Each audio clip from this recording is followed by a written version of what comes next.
संभाजी महाराजांचे तुकडे कोणी शिवले? काय घडले त्यांच्या मृत्यूनंतर? 11 मार्च 1689 चा तो काळा दिवस. त्या औरंग्याने वडूतुळापूर येथे संभाजी राजांना हाल करून ठार मारले. आधी त्या औरंग्याने शंभूराजांचे डोळे काढले, जीभ छाटली, संपूर्ण शरीराची कातडी काढून घेतली. त्यावर तो मिठाचा वर्षाव करत राहिला. त्यानंतर त्याने राजांचा एक अवयव वेगळा केला. औरंग्याच्या आज्ञेवरून त्यांचा तो तुकडे केलेला देह इंद्रायणी भीमेच्या काठी टाकून देण्यात आला. आतापर्यंत राजांचे शौर्य आणि धैर्य पाहणारी ती इंद्रायणी भीमा आज राजांचा तो तुकडे झालेला देह आपल्यात सामावलेला पाहून जणू रडत होती. ते विखुरलेले तुकडे पाहून तिचेही हृदय जणू तुटत होते. राजांचे ते शौर्याने भरलेले रक्त आज तिच्या पाण्यात मिसळत होते. त्या रक्ताचा अंगार इतका होता की ज्यामुळे त्या भीमा इंद्रायणीचे पाणी देखील थरारत होते. मात्र राजांच्या त्या शरीराच्या तुकड्यांपाशी जाण्याची कुणाचीही हिंमत होत नव्हती. औरंग्याने तसा आदेशच काढला होता. त्याने फरमान सोडले होते की कोणी जर शंभूराजांच्या शरीराला हात जरी लावला तर त्याचे देखील तेच हाल होतील जे राजांचे झाले. औरंगजेबाने दिलेल्या धमकीमुळे आजूबाजूच्या गावातील वाड्यांवरील लोक त्या इंद्रायणीच्या काठी जायला थरथरत होते.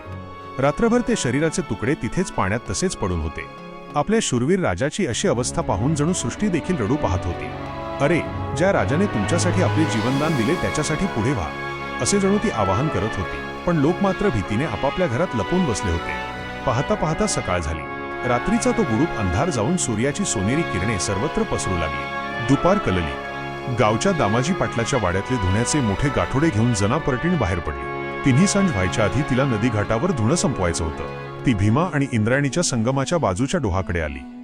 जनाने नदीपात्रात उतरून धुणे धुवायला सुरुवात केली. तोवर पहिल्या तीरावर तुळापूरचा बिजा धनगर आपली मेंढरं घेऊन आलेला दिसला. इकडे कपडे अधिक स्वच्छ करण्यासाठी जना थोडी खोल पाण्यात उतरली. तेव्हाच कपड्याबरोबर एक विचित्र वस्तू तिच्या हाताला लागली. ती दोरीसारखी गिळीगिळीत वस्तूवर दरडीकडं भिरकावत जना संतापानं ओरडली. कोण मेली माणसं आहेत का जनावरं? बकऱ्याची आतडी पाण्यात टाकायचा खोटापणा मी म्हणते का करत्यात? जळलं तोंड ह्या मेल्यांचं. जनाचा दंगा ऐकून बिजा धनगर कसनुसा हसत बोलला. जना, ते आतडं बकऱ्याचं न्हाय, माणसाचं हाय. आ? काय बोलता? तुला माहित नाही का? काल रात्री त्या औरंग्यानं शिवाजी महाराजांच्या लेकराला संभाजी महाराजांना इथं नदी काठाला बकऱ्यासारखा कापला. त्याचं रक्तमांस ते नीट बघ, मागच्या दरडीला पडलंय. काय सांगताय काय मामा? हात लावू नको, पळ घरला. संभाजी महाराजांच्या मांसाला शिवू नका असा औरंग्याचा हुकूम हाय. खानाची माणसं बेदम ठोकून काढतील तुला. धुणे होते तसेच गोळा करून जना पटकन मागे वळली. पाणंदीने थेट आपल्या गावाकडे पळू लागली. तिने पाटलाच्या वाड्यात आपली धुणेपाटी जवळजवळ खाली आपटलीच. तिची ती तऱ्हा बघून राधाई पाटलिणीने विचारले, काय झालंय आज तुला? कापडं न धुता तशीच माघारी आलीस ती? सापकिरडू बघितलंस का नदी घाटावर? आपल्या गावच्या बाप्यांनी अंगावर धडूत नाय घातली म्हणून काय जातं? तसंच नागव्यानी फिरू देत की मेल्यांना? जना चिडून बोलली. काय बोलतीस काय द्वाडा? आईसाब, अहो, शिवाजी महाराजांच्या लेकराची आतडी त्या औरंग्यानं आपल्या नदीला वाळत घातल्यात. त्याची लाज कशी नाही वाटतं आमच्या गावच्या मर्दांना? कशाला ओठावर मिशा ठेवून पीळ भरत्यात आणि बाजारात छाती काढून हिंडत्यात रांडुळं मेलं. ती खबर ऐकून राधाई पाटलिणीच्या हातचा घास ओघळून पडला. पाटलाच्या वाड्याबरोबर सुतारमेटावर आणि गावचावडीवरही ती धक्कादायक खबर पोचली. तसं गावाचं काळी झाले. महादेवाच्या मंदिरामध्ये गोरखनाथ बुवा गेल्या काही दिवसांपासून मुक्कामी होते. त्यांच्याकडे गावातले सांथोर पळत गेले, तर तेही दुःखाने हेलावून गेलेले. ती बुरी खबर त्यांच्या कानावर आधीच पोचलेली दिसत होती. तिन्ही सांजेचे दामाजी पाटील कोरेगावाहून गावात परतले. त्यांच्याभोवती माणसं गोळा झाली. गोपाळ नाग जोहार मायबाप करीत आला. पुन्हा महादेवाच्या पडवीला न बोलवता गाव गोळा जमला. सारे उदासवाणे. औरंग्याच्या करणीने साऱ्यांचे हृदय हल्ले होते. भीतीने अंगात हुडहुडी भरली होती. संभाजी महाराजांच्या हत्येची बातमी ऐकून सर्वांनाच वाईट वाटलेले. अनेकांचे डोळे पाण्याने भरलेले. न राहून गोरखनाथ बोलले, बाकी काही नाही, पण महाराजांच्या लेकराचं रक्तमांस आपल्या गावशिवेच्या बाजूला पडावं आणि आम्ही गप्प बसून राहावं याचं दुःख वाटतंय. खरं हाय महाराज तुमचं? मंदिराच्या बाहेर बसलेला गोविंद महार हाळी दिल्यासारखा लांबूनच बोलला. शिवाजी महाराजांनी आपल्या लेकराबाळांवर ह्या मुलखावर काय कमी उपकार केल्यात वय? आज त्याच्या पोराचा आतडी कोथळा आमच्या हद्दीजवळ पडावा आणि आम्ही मुका गिळून गप्प राहावं, हे नाही बरं वाटत बघा पाटील. दामाजी पाटील भाविक वृत्तीचा, पंढरीची नित्यनियमाने वारी करणारा. तुकोबांच्या चिरंजीवांना नारायण महाराजांना गेल्या काही वर्षांत सरकारातून मदत होत होती. संभाजी महाराजांच्या काळातच देहूतून पंढरीला पालखी सुरू झाली होती. तिच्या संगे दामाजींनी 4 वाऱ्या केल्या होत्या. गोविंद महाराने तर जन्मभर संभाजी महाराजांच्या बहादुरीच्या कितीतरी गोष्टी ऐकल्या होत्या. त्याचा सख्खा मावस भाऊ रायप्पा नाक आपल्या भावाला घेऊन म्हणे बहादूरगडाकडे निघून गेला होता. त्याला संभाजी महाराजांची भेट घ्यायची होती. परंतु ते दोघे भाऊ अजून माघारा परतले नव्हते. तिकडेच कुठे परागंदा झालेले. असे उभ्या गावाचे शिवाजी महाराज आणि संभाजी महाराजांशी नाते होते. त्यामुळेच सारे आबालवृद्ध हळहळत होते. आजचा प्रसंग खूप बाका होता. सर्वांचे म्हणणे ऐकून घेऊन दामाजी पाटील निर्णायक सुरात बोलला, मंडळी, तुमच्यापेक्षा संभाजी महाराजांसाठी माझं काळीज जास्ती जळतंय. पण करायचं काय? गावाच्या भोवतीनं 3-4 लाख फौजेचा तळ पडलाय. औरंग्याची ताकद दांडगी. त्यानं त्या रक्तमांसाला कोणी शिवू नये असं फरमान काढलंय. खरं हाय पाटील, आज दिवसभर आजूबाजूच्या 10 गावातलं फारसं माणूस बाहेर नाही पडलेलं. उगाच औरंग्याची कळ काढायला नको ही त्यांना भीती. आपल्या गावातल्या 60-70 तरण्या पोरास 4 दिवसांमागं असं बेदम ठोकलंय त्यांनी की अजून पोरांनी अंथरुणं सोडलेली नाहीत. त्यात गावावर नवी बिलामत नको. पंचक्रोशीतली बाकीची सारी गावं गपगार बसल्यात तर आपणच कशाला घोड्यावर बसायचं? जेवण वेळ झाली होती. गाव पाटलानं निकाल दिलेला. गावकरी आपापल्या घराकडे परतले. भाकर तुकडा खाऊन अंथरुणात पडायची तयारी करू लागले. पण जना परटीण मोठी जद्दीची बाई होती. तिची आणि राधाई पाटलिणीची खूप दोस्ती होती. जना आज भाकर तुकडा विसरून राधाईच्याच वाड्यावर बसून होती. राधाईने पाटलांना जेवण वाढता वाढता पुन्हा एकदा विषय काढला. संभाजी महाराजांसाठी काहीतरी करा कारभारी. खूप आग्रह धरला, परंतु मोगली फौजेच्या विरुद्ध पोहायची दामाजीची इच्छा नव्हती. शेवटी वाड्यात राधाई आणि जना उरल्या. राधाईने वेस्कराकडून सांगावा दिला. तशा अनेक घरातल्या आयामाया लहानथोर पोरी पाटील वाड्यात गोळा झाल्या. गावातल्या त्या आयामायांसमोर हातवारे करीत जना बोलली, एवढी दांडगी दुनिया काय ओस पडली या? आपल्याच गावाच्या शिवंशेजारी संभाजी महाराजांच्या मांसाचं तुकडं का पडावं? पाटीणबाई, मी सांगती बघा, आमच्या पूर्वजांनी गेल्या जन्मात मोठं पुण्याईचं काम केलेलं असावं. म्हणून तर शिवाजी महाराजांचा बाळ आपल्या गाव पंढरीच्या मांडीवर झोपायला इतक्या लांब आलाय. शिवाजी महाराज आणि संभाजी महाराजांविषयी अधिक गोष्टी निघाल्या. त्या आठवणींनी आयामायांची काळीज हेलावली. रात्र बरीच वाढली तरी कोणी तेथून बाजूला हलायला तयार होईना. मंदिरातल्या गोरखनाथ बुवाला पाटलिणीने बोलावून घेतले. काही वर्षांमागे सज्जनगडावर संभाजी महाराजांची भेट कशी झाली होती, स्वराज्याचा युवराज कसा धाडसी आणि नेक होता, ह्या आठवणी काढत बुवांनी आपले डोळे पुसले. बाकीचेही हेलावून गेले. तेवढ्यात त्या साऱ्या प्रकाराने बेचैन झालेला गोविंद महार पुन्हा तिथे येऊन पोचला. आपल्या हातातली काठी पोटावर धरत दूर बसून राहिला. जना त्वेषानं पेटली होती. ती चवड्यावर बसत गोरखनाथाला चिडून विचारू लागली, बुवा, समजा मोठा धरणीकंप झाला, त्यात पुरा गाव गाडला जाऊ शकत का नाही? खरं आहे. रानात वणवा पेटला तर तिथली गावंबी जळून खाक होत्यात का नाही? बिलकुल लेकी. मग मी म्हणते, आम्ही असंच उठून गेलो आणि संभाजी महाराजांचं मांस गोळा करून आणलं, त्याला अग्नी दिला म्हणून औरंग्या करून करून काय करेल? गाव जाळल इतकंच नव्हं. जनाच्या बोलण्यानं राधाई पाटील सुद्धा पेटून उठली. तिच्या अंगातलं रक्त गरम झालं. त्यातच गोरखनाथ बोलले, आपल्या रीतिरिवाजाप्रमाणे गावात चावडी अगर नदीजवळ कधी कोणा बेवारशी माणसाचं प्रेत आढळलं तरी ते सडलेलं प्रेत उचलावं, त्याच्यावर अग्निसंस्कार करून मनुष्य देहाला मुक्ती द्यावी असं शास्त्रपुराणं सांगतात. आणि इथं शिवाजी महाराजांच्या बाळाचं तुकडं बेवारशासारखं नदीत पडल्यात. आम्ही सारे नामर्दावानी बांगड्या भरून गप्प. लांबून गोविंद महाराचा आवाज आला.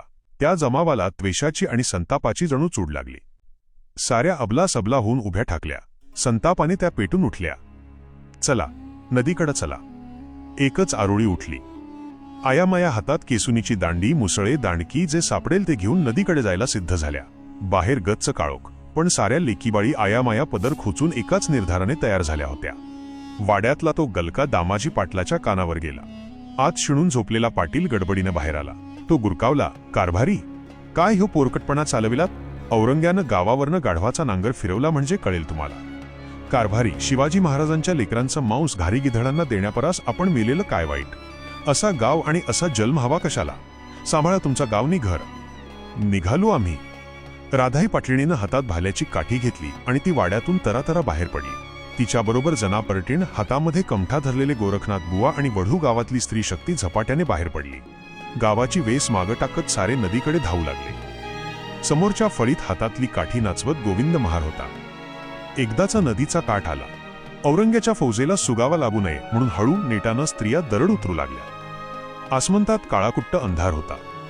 आयामायांनी पाठीमागे सहज वळून पाहिले तर गावातले सारे पुरुष त्यांच्या पाठोपाठ धावत नदीकिनारी आलेले. त्यात दामाजी पाटीलही होता. घराघरात जखमी होऊन पडलेल्या पोरांपैकी काही जण लंगडत मोठ्या ईर्षेने मागोमाग धावत आलेले. दंगामस्ती मौजमजा करून औरंग्याचे सैनिक उशिरा पण डारडूर झोपलेले. गावकरी दबकत पात्र ओलांडून पल्याड गेले. त्यांनी काडांच्या चुडी पेटवल्या. त्यांच्या फुरफुरत्या प्रकाशात नदीकाठ चाच पडला. संभाजी महाराजांचे कान, पाय, हाताचा तुकडा असे एक एक अवयव सापडू लागले. गावकऱ्यांनी आपली नेसूची धोत्रं सोडली. त्यामध्ये संभाजी महाराजांच्या मांसाचे मिळतील ते तुकडे वेचून वेचून गोळा केले. लागलेच सारे झपाट्याने पुन्हा परतले. गावच्या चावडीवर माघारी आले. पोरासोरांनी आपापल्या घरात धाव घेतली. कोणी शेणकुटं आणली, कोणी लाकूड फाटा आणला. दहनाची तयारी झाली. पण सर्वांना एकच पेंच पडला. चिता रचायची कोणाच्या जागेत? दामाजी पाटील तर आता आपल्या साऱ्या जमिनीवर पाणी सोडायला तयार होता, पण त्याचा जमीन जुमला कोसभर अंतरावर होता. बाकीचे जमीन मालक घाबरले. उद्या औरंग्याचे दरकदार आले आणि जमिनीचा मालक म्हणून त्यांनी आपलाच गळा पकडला तर? कुळवाड्यांची ती भंबेरी गोविंद महाराला सहन झाली नाही. तो पुढे धावला. गावाशेजारची आपली जमीन दाखवत बोलला, या इकडं या. ही आम्हा महारांची वतनी जमीन. इथं आमच्याच जमिनीत द्या दहन संभाजी महाराजांना. तुम्हा कुळवाड्यांना घर लागतं, जमीन लागती. आम्ही महार, आम्हाला तुमच्यासारखं लाडकोड कुठं असत्यात? समजा उद्या औरंग्याचं संकट आलं तर कुटुंबी निघून जाऊ, पोट भरू. अरे गोविंदाचा मावस भाव रायाप्पाबी संभाजी महाराजांचा सेवक होता. मध्येच कोणीतरी बोलले, नुसता रायाप्पा नव्ह, दाजी शिवाजी महाराजांच्या पालखीला जन्मभर भोई म्हणून कुणी खांदा दिला होता वो? आमच्याच जाती नकी. आणि ह्या शंभूबाळाची गोष्ट काय सांगावी? आम्हा महारापोरांच्या ताटात थाळीत हात घालून खाणारा ह्यो पहिला राजा हुताराम बाबांनो, कसं विसरू आम्ही त्याला? गोविंदाच्याच जागेत टाकोटाक सरण रचले गेले. अंत्यसंस्कार लवकर आटोपणे आवश्यक होते. औरंग्याचा घाला केव्हाही येण्याची भीती होती. दामाजी पाटलाने चौफेर गोफणगुंडे घेऊन गावातल्या पोरांची फौज उभी केली होती. अचानक वैऱ्याची घोडी धावून आली तर त्यांना वेशीबाहेर अडवा, गोफणीतल्या दगडांनी लोळवा. प्राण गेला तरी अंत्यसंस्कारात अडथळा आणू देऊ नका असे त्यांना बजावून सांगितले होते. त्यानुसार पोरे पहारा देत गावाबाहेर खडी होती. गोरखनाथ बुवांनी बेलपत्रे, तुळशीपत्रे वाहिली. संभाजी महाराजांच्या चितेला अग्नी दिला गेला. आग धडाधड पेटू लागली. काळ्यामिट्ट आसमानाकडे झेपावू लागली. त्याबरोबर गावकऱ्यांना जोराचा हुंका फुटला. स्त्रिया पोरे धाय मोकलून रडू लागली. एकमेकांना मिठ्या मारत उभ्या गावाने आकांत चालवला. अरे रायगडाच्या राजेश्वरा, कुठून कुठं आलास रंपाखरा? अरे शंभू राजा. त्या शोकाला अंत नव्हता. लोक गुरासारखे हंबरत होते. धाकटी पहाट व्हायच्या आधीच चिता विझवली गेली. महाराजांची गरम रक्षा घेऊन पुन्हा सारा गाव भीमेच्या काठाकडे धावला. तांबडे फुटता फुटता ती रक्षा नदीत अर्पण केली गेली. आता उजाडू लागले होते. पाखरे जागी होऊ लागलेली. नदी काठावरचा जमलेला तो बहादूर वढू गाव एकमेकांकडे अभिमानाने बघत होता. एक महान कार्य आपल्या हातून घडल्याचे समाधान सर्वांच्या मुखावर होते. विशेषतः बायाबापड्यांच्या तोंडावर मोठी विजयश्री झळकत होती. भीमेच्या पात्राकडे पाहत गोरखनाथ बुवांनी हात जोडले. मनोभावे त्या पात्राला वंदन केले. बुवांच्या आजूबाजूला गावकऱ्यांनी दाटी केली. तेव्हा सद्गदित होऊन बुवा बोलले, खरंच गावकऱ्यांनो, तुमच्या पूर्वजांची थोर पुण्याई म्हणून शिवाजी महाराजांचा हा पराक्रमी बाळ चिरनिद्रा घेण्यासाठी तुमच्या गावमातीच्या मांडीवर आला. ती बघा पल्याडची इंद्रायणी.